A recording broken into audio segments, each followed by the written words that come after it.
And now for the presentation of the Creative Spirit Award, which began when arts and culture programming was added to Homecoming Weekend in 2009. The award recognizes a member of the Penn community who has illustrated a lifelong commitment to the arts through outstanding personal achievement and/or philanthropic support. I'd like to invite Richard Saul Wurman and Dean Marilyn Jordan Taylor to the podium for the presentation of this year's award.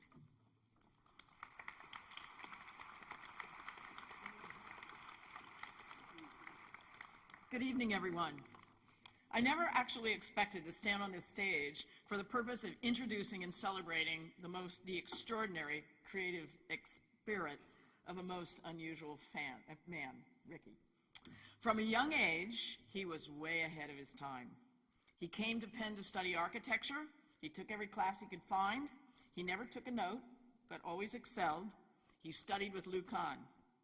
He practiced architecture for a while, but I think he got restless. And then he took architectural thinking, design thinking, to unimagined heights. He became the first information architect. Rather than buildings, he constructed guidebooks to cities that were intuitive rather than didactic. By being dumb, his own adjective, he wrote the manual about the world of medicine that allowed an everyday person to become smart about navigating towards better health. Then he crafted the TED conferences, the original TED conferences, bringing together the previously disconnected worlds of technology, geeks, entertainment moguls, and design demigods. As the brand and impact of TED became well established, he, like many a great intellectual investor, sold them and moved on. Two long and elastic spiderwebs wrap him and the group of acclaimed and fascinating friends he ropes in to his intellectual adventures. The first thread is an ongoing investigation of how today's massive streams of data can be plumbed and arrayed in ways that enable us to see the future, our urban future. The second thread explores how a single question posed to two people facing each other directly can catalyze conversation that can change each of them and others around them as well. While some of us wonder if we are getting old, our honoree does not. He may be, and I think is, the youngest person here, the one who is off to find the future first. We at Penn are very fortunate to be in his selective and inclusive circle of smart friends.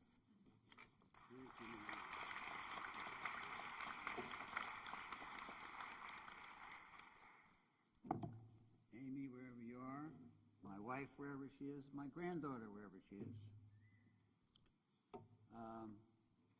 61 years ago, I was 18, I came here, and I have notes, but I haven't read a speech in 60 years. I really can't read it. I'll just tell you, I won't go over the time, I promise.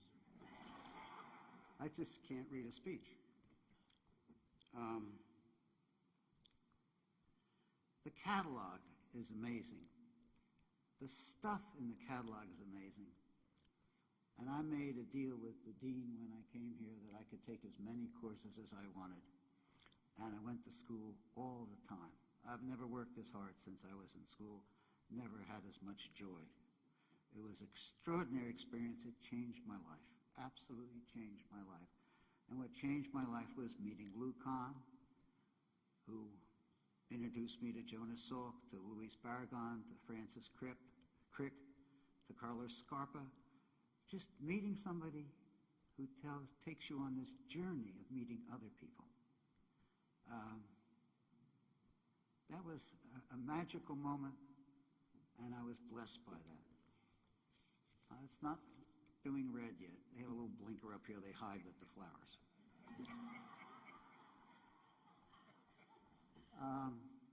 I love magic. And when I was 75, I'm 79 now. When I was 75, David Blaine, who was a friend, taught me how to hold my breath. And so I held my breath for 4 minutes and 17 seconds. Houdini only held his breath for 3 minutes and 30 seconds. So I'd like you to try to hold your breath now. And I'll tell you when it's 30 seconds. You're laughing. You can't hold your breath when you laugh. Anyway, it's an honor being here. It's extraordinary to be here. This is a great auditorium. I've had an interesting life, and I hope you all have an interesting life. Thank you so very, very much.